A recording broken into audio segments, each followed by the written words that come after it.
طالب علم اویس سعید احمد راجستانی متعلم عربی ہفتوں کو ہم دعوت دیتے ہیں وہ آ کر اپنی تقریر پیش کریں۔ الحمد للہ رب العالمین والصلاة والسلام علی سید الانبیاء والمرسلین وعلی آلہ وصحبہ اجمعین، اما بعد۔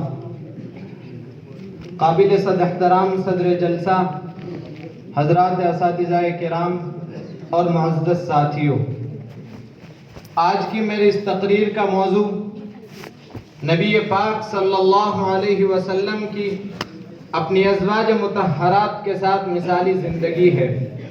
محترم سامعین، ایک میزبان کا مہمان کے ساتھ، ایک تاجر کا گاہک کے ساتھ اور ایک دوست کا دوسرے دوست کے ساتھ بہتر سلوک کرنا دشوار نہیں، مگر شوہر اور بیوی کا رشتہ ایسا رشتہ ہے جس میں ہر وقت کا ساتھ ہے، اور اس ہمہ وقتی رفاقت میں خوشی کے لمحات بھی آتے ہیں اور رنج و غم کی ساعتیں بھی آتی ہیں۔ اس لیے مصنوعی اخلاق کے ذریعے اپنی بد اخلاقیوں کو چھپایا نہیں جا سکتا۔ ایک حدیث میں اللہ کے رسول صلی اللہ علیہ وسلم نے ارشاد فرمایا کہ تم میں بہتر شخص وہ ہے جس کے اخلاق اچھے ہو۔ ایک دوسری حدیث میں ارشاد فرمایا کہ تم میں بہترین شخص وہ ہے جس کا رویہ اپنے گھر والوں کے ساتھ اچھا ہو۔ چنانچہ خود نبی کریم صلی اللہ علیہ وسلم کا اپنی ازواج مطہرات کے ساتھ ہمیشہ اعلیٰ درجے کا سلوک رہا، اور کیوں نہ ہوتا کہ اللہ تبارک و تعالیٰ نے بیویوں کے ساتھ حسن سلوک کا حکم فرمایا۔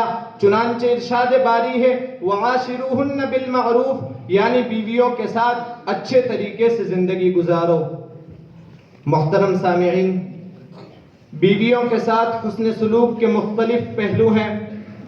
انہی میں کا ایک پہلو یہ ہے کہ مرد اپنی بیوی کے سامنے اس کی خوبیوں کا ذکر کرے، اور یہ انسانی فطرت ہے کہ جب اس کی تعریف کی جائے تو اس کو خوشی ہوتی ہے، اور جب ایک شوہر اپنی بیوی کی تعریف کرے تو یہ اس کے لیے سب سے قیمتی سوغات ہوتی ہے، اور اس کو ایسا لگتا ہے کہ اس کی محنت وصول ہو گئی۔ چنانچہ خود نبی کریم صلی اللہ علیہ وسلم اپنی ازواج مطہرات کے لیے تعریفی کلمات فرمایا کرتے تھے۔ ایک موقع پر حضرت عائشہ رضی اللہ تعالی عنہا کے متعلق فرمایا ان فضل عائشہ علی النساء کفضل الثرید علی سائر الطعام، کہ جیسے تمام کھانوں میں عمدہ کھانا ثرید ہے، اسی طرح تمام عورتوں میں حضرت عائشہ بہترین عورت ہے۔ آپ صلی اللہ علیہ وسلم ازواج مطہرات سے اپنی محبت کا اظہار بھی فرمایا کرتے تھے، اور اس میں ذرا بھی تکلف سے کام نہیں لیتے۔ چنانچہ حضرت عائشہ رضی اللہ تعالی عنہا سے منقول ہے کہ اللہ کے رسول صلی اللہ علیہ وسلم کھانے کا برتن ہاتھ میں لیتے اور مجھے قسم دے کر فرماتے کہ اے عائشہ اس میں سے کھاؤ، اور جہاں میں اپنا منہ، حضرت عائشہ فرماتی ہے کہ جہاں میں اپنا منہ لگا کر کھاتی وہیں سے آپ بھی تناول فرماتے، اور کبھی ایسا بھی ہوتا کہ ہڈی والا گوشت حضرت عائشہ جہاں سے کھینچ کر تناول فرماتی آپ بھی وہیں سے تناول فرماتے۔ آپ صلی اللہ علیہ وسلم قدم قدم پر اپنی ازواج مطہرات کی دلداری کا لحاظ فرمایا کرتے تھے۔ بیویوں کے ساتھ حسن سلوک کا مظہر بے تکلفی ہے۔ آپ بھی اپنی ازواج مطہرات کے ساتھ بے تکلفی کا معاملہ فرمایا کرتے تھے۔ چنانچہ دو موقعوں پر حضرت عائشہ رضی اللہ تعالی عنہا کے ساتھ دوڑ لگائی۔ پہلی بار حضرت عائشہ آگے نکل گئی جس وقت ان کا جسم ہلکا تھا، مگر دوسری مرتبہ جب حضرت عائشہ کا جسم بھاری ہو گیا تو اللہ کے رسول صلی اللہ علیہ وسلم آگے بڑھ گئے اور یوں فرمایا کہ اے عائشہ یہ اس کا بدلہ ہو گیا۔ آپ صلی اللہ علیہ وسلم اپنی اس ازدواجی زندگی میں امہات المؤمنین کو روٹنے کا حق دیتے تھے، تاکہ خواتین کی فطرت میں جو ناز کرنے کا وصف پایا جاتا ہے یا وہ یوں سمجھتی ہے کہ اس کو شوہر سے سوال جواب کرنے کا حق حاصل ہے، اس کی رعایت ہو اور امت کے لیے ایک نمونہ مہیا ہو۔ چنانچہ حضرت عمر رضی اللہ تعالی عنہ نے ایک دفعہ اپنی بیوی پر غصے کا اظہار فرمایا تو اہلیہ نے پلٹ کر جواب دیا۔ حضرت عمر نے اس بات پر ناگواری کا اظہار فرمایا کہ تم میری بات کا پلٹ کر جواب دیتی ہو۔ تو اہلیہ محترمہ نے کہا کہ رنجیدہ ہونے کی ضرورت نہیں، آپ صلی اللہ علیہ وسلم کی ازواج مطہرات بھی آپ کو اسی طرح جواب دیا کرتی تھی۔ آپ صلی اللہ علیہ وسلم کا معمول مبارک یہ بھی تھا کہ روزانہ 2 دفعہ اپنی تمام ازواج مطہرات کے یہاں تشریف لے جاتے اور کچھ وقت ان کے پاس گزارتے۔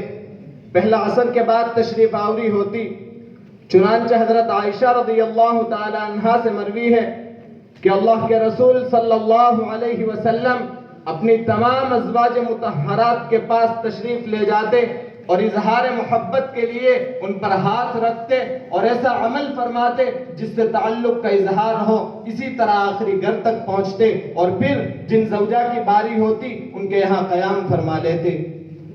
دوسرا فجر کے بعد مسجد میں تشریف فرما ہوتے اور صحابہ آپ سے استفادے کے لیے آپ کے ارد گرد بیٹھ جاتے۔ پھر جب سورج طلوع ہو جاتا تو آپ اپنی ایک ایک بیوی کے پاس تشریف لے جاتے۔ مغرب کے بعد معمول مبارک یہ تھا کہ جن زوجہ کی باری ہوتی ان کے یہاں قیام فرما لیتے، وہیں تمام ازواج مطہرات جمع ہو جایا کرتی اور کبھی ایک ساتھ اجتماعی کھانا بھی ہوتا۔ پھر جن زوجہ کی باری ہوتی ان کے ساتھ ایک ہی بستر پر ایک ہی لحاف میں آرام فرماتے اور کبھی کسی زوجہ کی گود میں سر رکھ کر سہارا لیتے۔ اگر کوئی زوجہ مطہرہ حیض کی حالت میں بھی ہوتی تو بیگانگی کا عمل نہ ہوتا بلکہ ان کے ساتھ ہی سوتے۔ جیسے رسول اللہ صلی اللہ علیہ وسلم اپنی ازواج مطہرات کے دنیاوی امور کا خیال رکھتے تھے، اسی طرح دینی معاملات کا بھی پورا خیال رکھتے تھے۔ آپ اپنی ازواج کی تربیت پر پوری توجہ دیتے تھے۔ چنانچہ رمضان المبارک کے آخری عشرے میں آپ اپنی ازواج کو آخر شب بیدار فرماتے تاکہ عبادت میں مشغول ہو۔ حضرت عائشہ رضی اللہ تعالی عنہا کو تو آپ نے شب قدر کی دعا بھی سکھائی، اللہم انک عفو تحب العفو فاعف عنی۔ غرض یہ کہ جیسے رسول اللہ صلی اللہ علیہ وسلم زندگی کے دوسرے تمام شعبوں میں انسانیت کے لیے آئیڈیل تھے، اسی طرح ازدواجی زندگی میں بھی ایک محبت کرنے والے، مشفق، قدرداں، مزاج شناس اور بردبار شوہر تھے۔ چونکہ آپ پوری انسانیت کے لیے نمونہ تھے، اس لیے آپ کی زندگی کے ہر گوشے کا ریکارڈ بھی اللہ تعالیٰ کی طرف سے محفوظ ہو گیا اور اللہ تعالیٰ بے حد رحمتیں نازل فرمائے آپ کی پاک بیویوں اور امت کے محسن ماؤں پر، جنہوں نے قیامت تک آنے والے صاحب ایمان بیٹوں اور بیٹیوں کے لیے نبی پاک صلی اللہ علیہ وسلم کا مبارک اسوہ پیش فرمایا۔ وآخر دعوانا الحمد للہ رب العالمین۔